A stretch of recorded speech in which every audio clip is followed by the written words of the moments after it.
नमस्ते। आज हम हिंदू धर्म के सबसे महत्वपूर्ण और प्राचीन शास्त्रों, वेदों और उनके भागों के बारे में बात करेंगे। ज्ञान के इस विशाल वृक्ष को देखें जो अपनी किस्मों और छोटे किस्मों के साथ हिंदू चिंतन की हर दिशा को छूता है।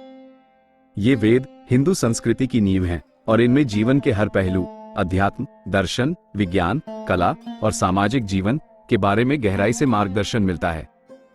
ये ज्ञान का एक अथाह सागर है जिसमें हर जिज्ञासु के लिए कुछ न कुछ अवश्य है। सदियों से वेदों ने अनगिनत विचारकों, दार्शनिकों और आध्यात्मिक साधकों को प्रेरित किया है और आज भी इनका महत्व कम नहीं हुआ है। वास्तव में वैदिक ज्ञान आज की दुनिया में भी उतना ही प्रासंगिक है जितना कि प्राचीन काल में था। तो आइए इस अद्भुत यात्रा पर चलें और वैदिक ज्ञान की गहराई में उतरें।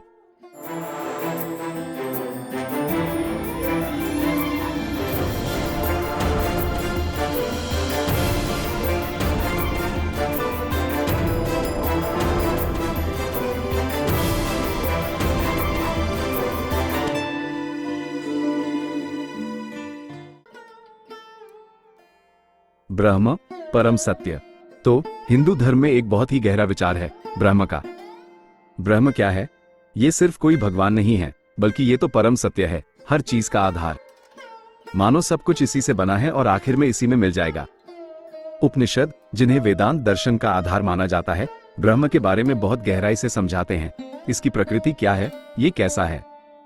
अब अद्वैत वेदांत नाम का एक खास विचारधारा है जिसे आदि शंकराचार्य जी जैसे विद्वान ने शुरू किया। यह विचारधारा क्या कहती है? ये कहती है कि ब्रह्म ही एकमात्र असली चीज है, बस एक ही। ये जो दुनिया हमें अलग अलग चीजों से भरी हुई दिखती है, लोग, वस्तुएं, ये सब माया है, एक तरह का भ्रम जो ब्रह्म को ढके हुए है। अद्वैत वेदांत में कुछ मुख्य बातें हैं, जैसे निर्गुण ब्रह्म, जिसका कोई रूप या गुण नहीं है, सगुण ब्रह्म, जो देवताओं के रूप में दिखता है ताकि हम भक्ति कर सकें, विवर्तवाद, भ्रम का सिद्धांत और सत्य के 3 स्तर, ब्रह्म, दुनियावी सत्य और परम सत्य। अच्छा, अद्वैत वेदांत तो एक विचारधारा हुई, लेकिन इसके अलावा विशिष्ट अद्वैत और द्वैत वेदांत जैसी और भी विचारधाराएं हैं। ये सभी ब्रह्म को परम सत्य तो मानते हैं, लेकिन थोड़े अलग तरीके से। जैसे विशिष्ट अद्वैत वेदांत, जिसे रामानुजाचार्य जी ने शुरू किया, ये कहता है कि ब्रह्म, जिन्हें विष्णु नारायण भी कहा जाता है, परम सत्य तो हैं, लेकिन ये दुनिया और हम लोग भी सच हैं, झूठ नहीं, बस हमेशा ब्रह्म पर निर्भर रहते हैं और ब्रह्म के गुण हैं। इसमें ब्रह्म को सगुण माना जाता है, मतलब उनमें अनगिनत अच्छे गुण हैं। अब बात करते हैं द्वैत वेदांत की, जिसे मध्वाचार्य जी ने शुरू किया। ये थोड़ा अलग है। ये कहता है कि ब्रह्म, विष्णु, हम, आत्मन और दुनिया, ये तीनों हमेशा अलग अलग रहेंगे, कभी एक नहीं हो सकते। ब्रह्म तो बिल्कुल स्वतंत्र है, पर हम और दुनिया हमेशा उस पर निर्भर रहेंगे। ब्रह्म ज्ञान, 2 धाराएं। ये ब्रह्म ज्ञान मुख्य रूप से 2 धाराओं में आगे बढ़ा, श्रुति और स्मृति। अब श्रुति और स्मृति की बात हो रही है, तो पहले ये समझना जरूरी है कि ये दोनों हैं क्या। श्रुति को सुना हुआ ज्ञान मानते हैं, जो सीधे दैवीय स्रोत से ऋषियों को मिला, जबकि स्मृति है याद किया हुआ ज्ञान, जो ऋषियों की बुद्धिमत्ता और व्याख्या पर आधारित है। अब श्रुति को तो अपने आप में प्रमाण माना जाता है, जबकि स्मृति श्रुति पर आधारित है और थोड़ी कम महत्वपूर्ण है। ठीक है, हमने ब्रह्म के गहरे विचार को समझा, तो चलिए अब श्रुति की ओर बढ़ते हैं, जो हिंदू शास्त्रों का सबसे पवित्र और बुनियादी स्रोत है। श्रुति का मतलब क्या है? जो सुना गया। ये हिंदू शास्त्रों का दिव्य ज्ञान है और वेद श्रुति का सबसे जरूरी हिस्सा है। कहा जाता है कि वेद प्राचीन भारत के ऋषियों ने गहरे ध्यान में सुने हैं। ये ज्ञान उन्हें सीधे ब्रह्म से मिला था। वेदों को अपौरुषेय कहते हैं, जिसका मतलब है कि ये किसी इंसान ने नहीं बनाए, ये हमेशा से थे, इसलिए ये बहुत पवित्र और जरूरी हैं। वेद ही हिंदू धर्म के असली आधार हैं, जो हमारे जीवन के हर पहलू, चाहे वो अध्यात्म हो, दर्शन हो, रीति रिवाज हो या संस्कृति, सबको रास्ता दिखाते हैं। वेदों को 4 मुख्य भागों में बांटा गया है और हर एक का अपना खास मकसद और तरीका है। ये हैं ऋग्वेद, सामवेद, यजुर्वेद और अथर्ववेद। और पता है, हर वेद को फिर 2 हिस्सों में बांटा गया है, कर्म कांड और ज्ञान कांड, और आगे चलकर ये 4 भागों में बढ़ते हैं, संहिताएं, ब्राह्मण, आरण्यक और उपनिषद। ऋग्वेद, वेदों में सबसे पुराना वेद है ऋग्वेद। ऋग का मतलब होता है प्रशंसा या भजन। तो ऋग्वेद क्या है? ये भजनों का संग्रह है, जिसमें सुंदर कविताएं और प्रार्थनाएं हैं। और ये भजन किनके लिए हैं? वैदिक देवताओं के लिए, जिन्हें प्रकृति की शक्तियों और ब्रह्मांड के नियमों का रूप माना जाता है, जैसे अग्नि, इंद्र, वरुण, मित्र, सूर्य, उषा और भी बहुत सारे। लेकिन ऋग्वेद सिर्फ देवताओं की स्तुति ही नहीं है, इसमें ब्रह्मांड के बारे में गहरे विचार भी हैं, जैसे कि दुनिया कैसे बनी, सत्य क्या है और भगवान और इंसान का रिश्ता कैसा है। असल में ऋग्वेद में ही ये सवाल उठने लगे थे कि सच क्या है, झूठ क्या एक ही सत्य है या अनेक, और इन्हीं सवालों को उपनिषदों में और गहराई से पूछा गया।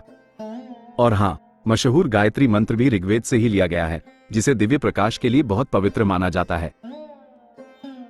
और इसका उपवेद है आयुर्वेद, यानी चिकित्सा का विज्ञान। सामवेद। अब आते हैं सामवेद पर। सामवेद सामन से बना है, जिसका मतलब है राग या गान।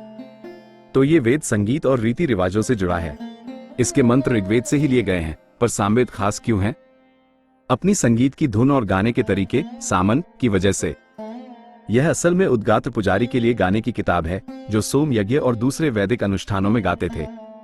और सामवेद के गान सिर्फ गाने नहीं थे, बल्कि ये शक्तिशाली ध्वनि अनुष्ठान थे। माना जाता था कि इनसे देवताओं को बुलाया जाता है, वातावरण में एक खास असर पैदा होता है और धरती और स्वर्ग जुड़ जाते हैं। संगीत की परंपराओं को इसमें बहुत संभाल कर रखा गया है, और सामवेद में सही सुर, स्वर पर बहुत जोर दिया गया है, जिससे पता चलता है कि वैदिक लोग ध्वनि को कितनी आध्यात्मिक शक्ति मानते थे। इससे जुड़ा उपवेद है गंधर्ववेद, यानी संगीत का विज्ञान। यजुर्वेद। यजुर्वेद यजूस से बना है, जिसका मतलब है यज्ञ सूत्र। यह अध्वर्यु पुजारी के लिए एक प्रैक्टिकल गाइड की तरह है, जो वैदिक अनुष्ठानों को करने के लिए जिम्मेदार होते थे। ये गद्य मंत्रों और यज्ञ सूत्रों, यजूस, से बना है, जो अनुष्ठानों के दौरान बोले और किए जाते हैं। यजुर्वेद में कई तरह के अनुष्ठान बताए गए हैं, छोटे मोटे अग्निहोत्र से लेकर अश्वमेध और राजसूय जैसे बड़े यज्ञों तक। अब यजुर्वेद को भी दो भागों में बांटा गया है, कृष्ण यजुर्वेद और शुक्ल यजुर्वेद।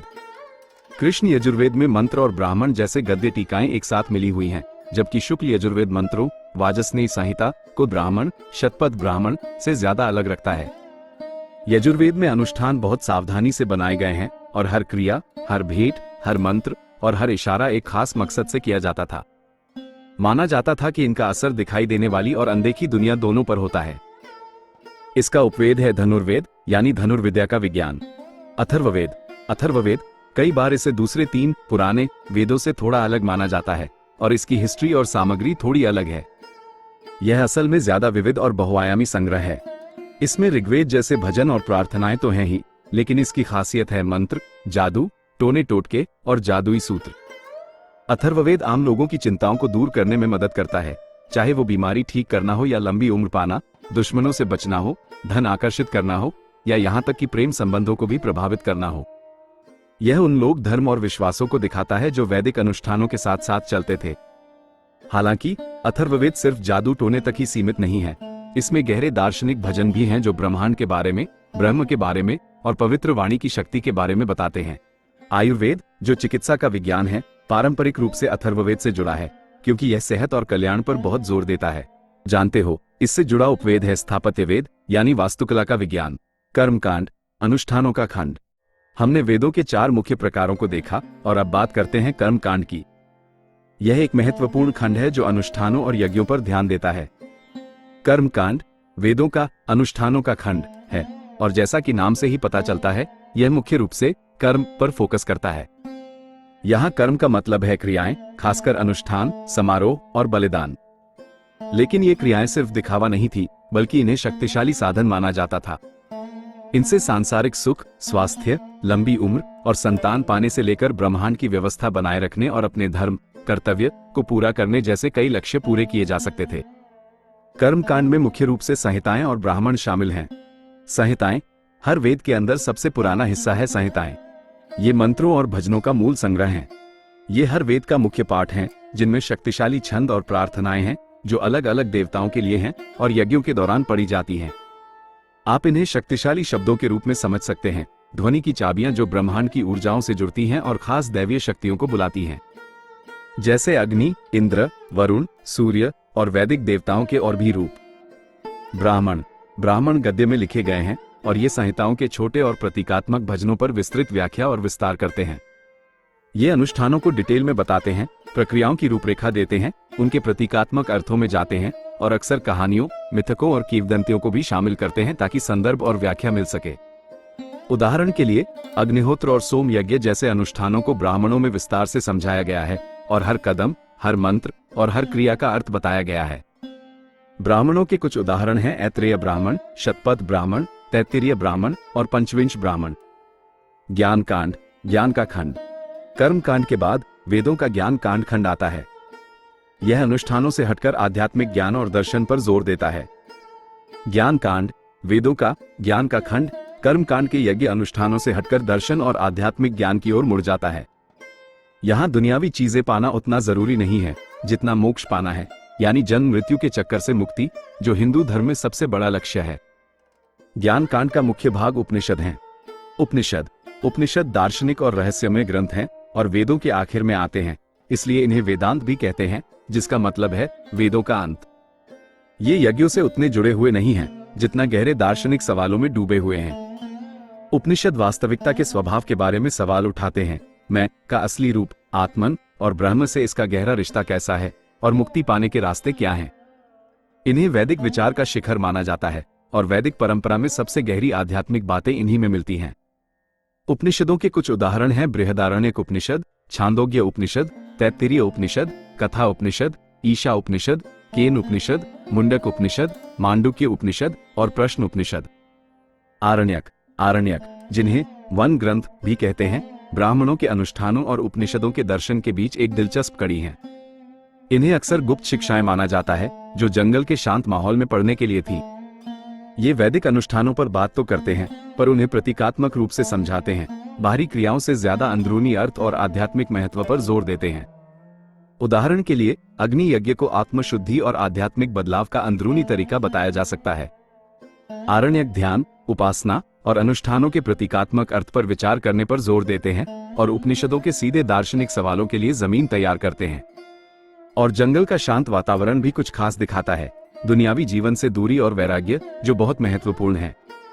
आरण्यक संन्यास के विकास से भी जुड़े हुए हैं, जो जीवन के एक अलग चरण के रूप में आध्यात्मिक खोज के लिए समर्पित है, पहले वैदिक परंपरा से थोड़ा हटकर जो ज्यादातर गृहस्थ जीवन पर ध्यान देती थी। आरण्यकों के कुछ उदाहरण हैं ऐत्रेय आरण्यक, तैत्तिरीय आरण्यक, बृहदारण्यक आरण्यक और कौशितकी आरण्यक। अब हमने श्रुति को समझ लिया है, तो चलिए स्मृति की ओर रुख करते हैं, जो ज्ञान का दूसरा महत्वपूर्ण स्रोत है।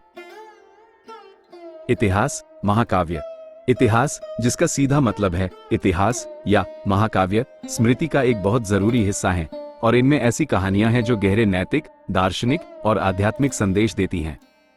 हिंदू परंपरा में दो मुख्य इतिहास हैं, रामायण और महाभारत, और दोनों की अपनी अलग कहानी है, अलग पात्र हैं, अलग विषय हैं और सांस्कृतिक महत्व भी अलग है। रामायण वाल्मीकि जी ने लिखी थी। यह मुख्य रूप से भगवान राम की कहानी है, जो अयोध्या के धर्मात्मा राजकुमार हैं। कहानी में राम 14 साल के वनवास में जाते हैं, अपनी प्यारी पत्नी सीता को राक्षस राजा रावण से बचाते हैं और आखिर में धर्म की जीत के साथ अपना राज्य वापस पाते हैं। रामायण, दोस्तों, सिर्फ एक मजेदार कहानी से कहीं ज्यादा है। ये रिश्तों और समाज में धर्म की गहरी खोज है। यह आदर्श राज्य और वन के आश्रमों के बीच सेट है और इसमें ऐसे किरदार हैं जो अच्छे और बुरे गुणों का प्रतीक हैं। जैसे भगवान राम धर्म की मिसाल हैं, एक आदर्श राजा बेटे का फर्ज और नैतिक सच्चाई को दिखाते हैं। सीता पवित्रता, भक्ति और अटल विश्वास का प्रतीक हैं। लक्ष्मण भाई के प्रेम और निस्वार्थ सेवा का उदाहरण है। हनुमान भक्ति, वफादारी, शक्ति और विनम्रता को दिखाते हैं। और रावण, जो खलनायक है, अहंकार, घमंड और अधर्म की विनाशकारी शक्ति दिखाता है। रामायण की पूरी कहानी राम का वनवास, सीता हरण, रावण से युद्ध और अंत में जीत, अच्छे और बुरे के बीच हमेशा चलने वाली लड़ाई का रूपक है और ये दिखाती है कि धर्म की हमेशा जीत होती है। राम राज्य का विचार, यानी एक ऐसा राज्य जहां न्याय हो, समृद्धि हो और धर्म हो, भारतीय संस्कृति में एक बहुत ताकतवर सामाजिक राजनीतिक आदर्श बन गया है। रामायण भारत और दक्षिण पूर्व एशिया में कई रूपों में मिलती है।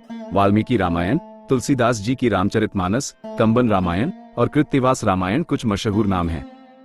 रामायण ने भारतीय संस्कृति, कला, साहित्य और प्रदर्शन कला पर बहुत गहरा असर डाला है और आज भी यह सही जीवन जीने के लिए प्रेरणा और मार्गदर्शन देती है।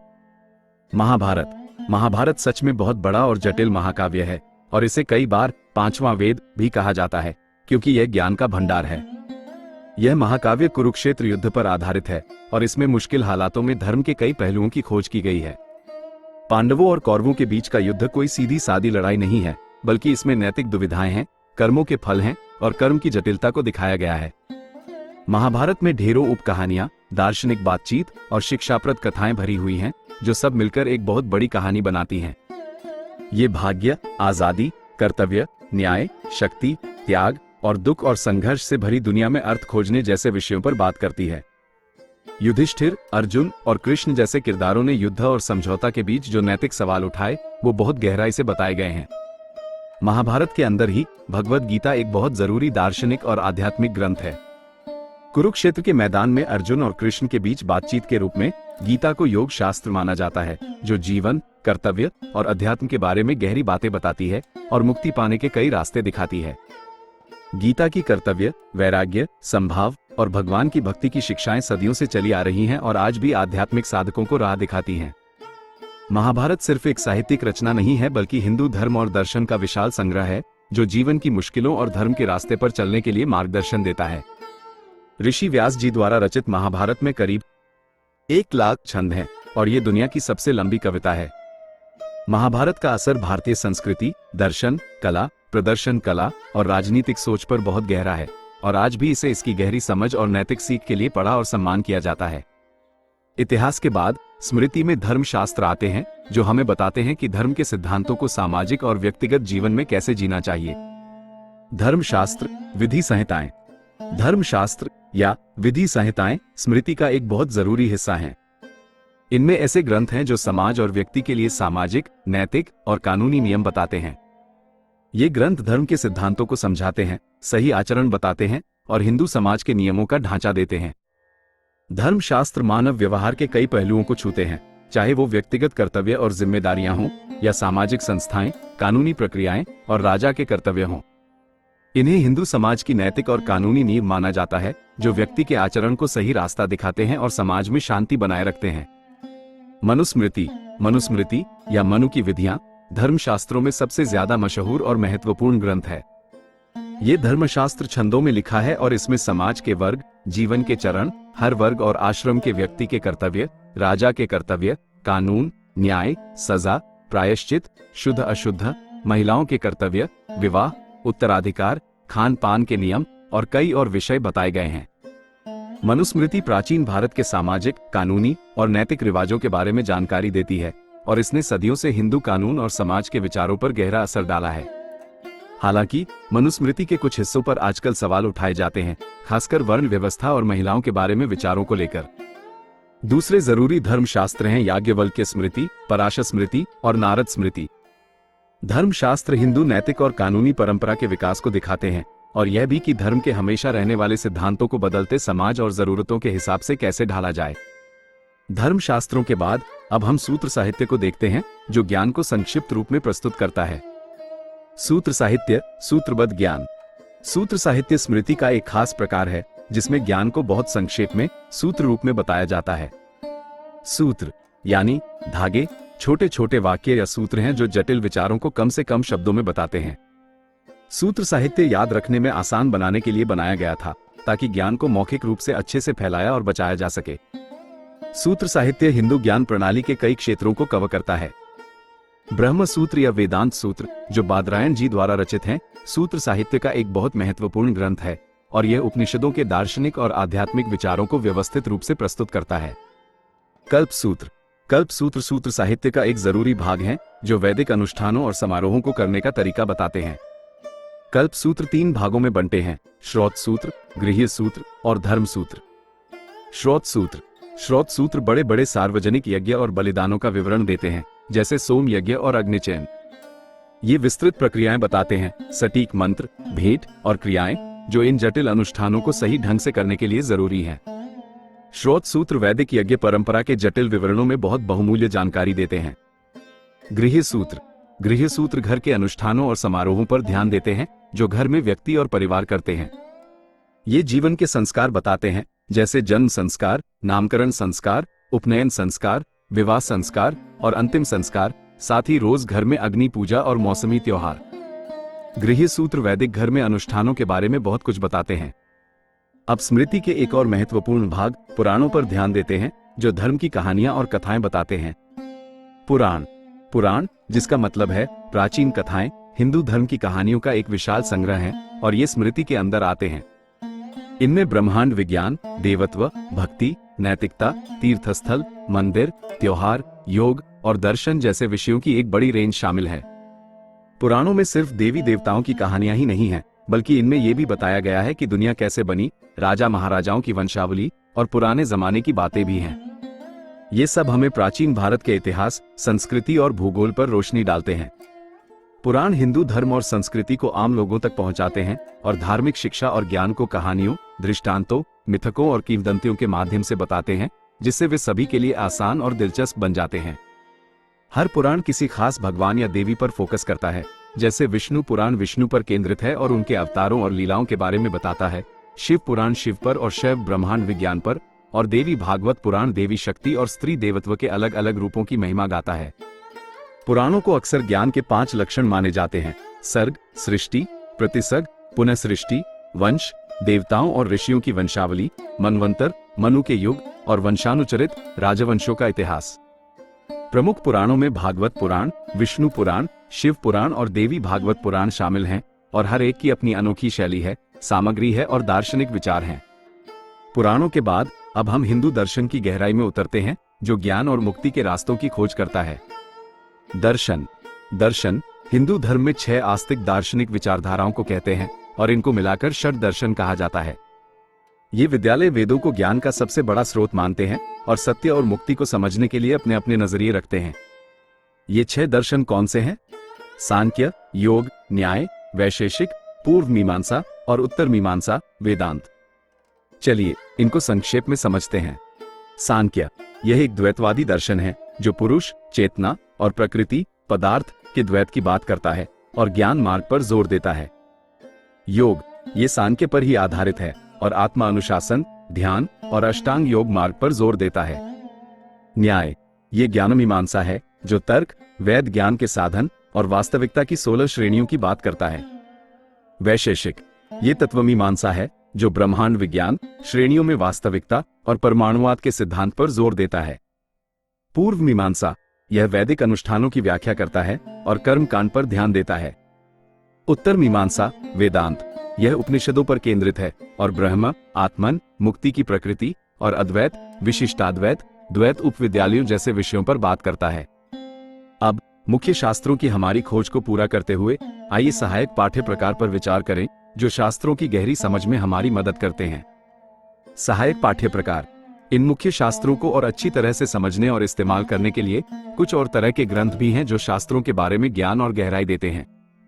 ये सहायक ग्रंथ हैं वेदांग, उपवेद, आगम, भाष्य और प्रकरण ग्रंथ, और हर एक का अपना काम और योगदान है जो हिंदू शास्त्रों को और बेहतर बनाते हैं। वेदांग जिसका मतलब है वेदों के अंग, वेदों के सही उच्चारण, व्याकरण, छंद, शब्दों की उत्पत्ति, काल गणना और अनुष्ठानों को समझने के लिए 6 सहायक विषय हैं। ये कौन से हैं? शिक्षा, उच्चारण, व्याकरण, भाषा, छंद, मीटर, निरुक्त, व्युत्पत्ति, ज्योतिष, खगोल विज्ञान और कल्प, अनुष्ठान। ये वेदों के गहरे अर्थ को खोलने के लिए जरूरी औजारों की तरह हैं और वैदिक ज्ञान की जटिलताओं तक पहुंचने के लिए एक व्यवस्थित ढांचा देते हैं। उपवेद सहायक वेद कहलाते हैं और ये वेदों से जुड़ी व्यवहारिक ज्ञान की किस्में हैं जो सांसारिक ज्ञान, कला और विज्ञान को कवर करते हैं। 4 उपवेद हैं: आयुर्वेद, चिकित्सा, धनुर्वेद, धनुर्विद्या, गंधर्ववेद, संगीत और कला, और स्थापत्यवेद या शिल्प शास्त्र, वास्तुकला और शिल्प। ये जीवन के अलग अलग पहलुओं में मार्गदर्शन देते हैं, चाहे वो स्वास्थ्य और कल्याण हो या कला, युद्ध और वास्तुकला। आगम शैव, वैष्णव और शाक्त परंपराओं से जुड़े हुए विशाल और विविध शास्त्र हैं, जिन्हें अक्सर तांत्रिक ग्रंथ भी कहा जाता है। ये मुख्य रूप से मंदिर निर्माण, विस्तृत अनुष्ठानों, देवता पूजा के तरीकों और गूढ़ सिद्धांतों पर केंद्रित हैं। आगमों को वैदिक परंपरा के समानांतर माना जाता है, खासकर धार्मिक जीवन के व्यवहारिक और अनुष्ठानिक आयामों पर उनके जोर की वजह से। आगमों को मुख्य रूप से उन देवताओं के हिसाब से बांटा गया है जिन पर वे मुख्य रूप से ध्यान देते हैं: शैव आगम, शिव आगम, वैष्णव आगम, विष्णु आगम जिन्हें संहिता भी कहा जाता है, और शाक्त आगम, शक्ति आगम जिन्हें तंत्र भी कहा जाता है। ये ग्रंथ संबंधित संप्रदायों के धार्मिक और दार्शनिक सिद्धांतों और प्रथाओं पर विस्तृत मार्गदर्शन देते हैं। भाष्य मुख्य दार्शनिक ग्रंथों, खासकर उपनिषदों, ब्रह्म सूत्रों और भगवद गीता पर बड़े बड़े दार्शनिकों और धर्मशास्त्रियों द्वारा लिखी गई विस्तृत और गहन टीकाएं हैं। भाष्य शास्त्रों की व्याख्या करने के लिए लिखे गए हैं उनके अक्सर संक्षिप्त और गूढ़ छंदों को आसान बनाने के लिए, दार्शनिक अवधारणाओं को विस्तार से समझाने के लिए और अलग अलग विचारों को मिलाने के लिए। वेदांत के अलग अलग स्कूलों ने खासकर इन ग्रंथों पर अपने अपने भाष्य लिखे हैं और अलग अलग व्याख्याएं और दार्शनिक बारीकियां दी हैं, जिससे वेदांत के कई अलग अलग स्कूल बन गए। आदि शंकराचार्य जी अद्वैत वेदांत, रामानुजाचार्य जी विशिष्टाद्वैत वेदांत और मध्वाचार्य जी द्वैत वेदांत के भाष्य इसके मुख्य उदाहरण हैं, और इनमें से हर एक मूल ग्रंथों की अपनी अनूठी व्याख्या देता है और अपने अपने विद्यालयों की नींव रखता है। प्रकरण ग्रंथ। प्रकरण ग्रंथ आमतौर पर छोटे स्वतंत्र ग्रंथ होते हैं और अक्सर दार्शनिक परंपराओं, खासकर वेदांत के अंदर बड़े विद्वानों द्वारा लिखे जाते हैं। ये जटिल दार्शनिक विचारों, सिद्धांतों और पद्धतियों का संक्षिप्त, आसान और शुरुआती स्तर पर स्पष्टीकरण देते हैं। ये उन लोगों के लिए बहुत अच्छे शुरुआती बिंदु हैं जो किसी खास दार्शनिक प्रणाली की गहराई में उतरना चाहते हैं और जरूरी अवधारणाओं को शुरुआती लोगों के लिए ज्यादा आसान और दिलचस्प तरीके से पेश करते हैं। तत्वबोध, विवेक चूड़ामणि और अपरोक्षानुभूति, ये सभी अद्वैत वेदांत से हैं, प्रकरण ग्रंथों के कुछ उदाहरण हैं, और ये बुनियादी अवधारणाओं से लेकर उन्नत अभ्यासों तक कई विषयों को कवर करते हैं।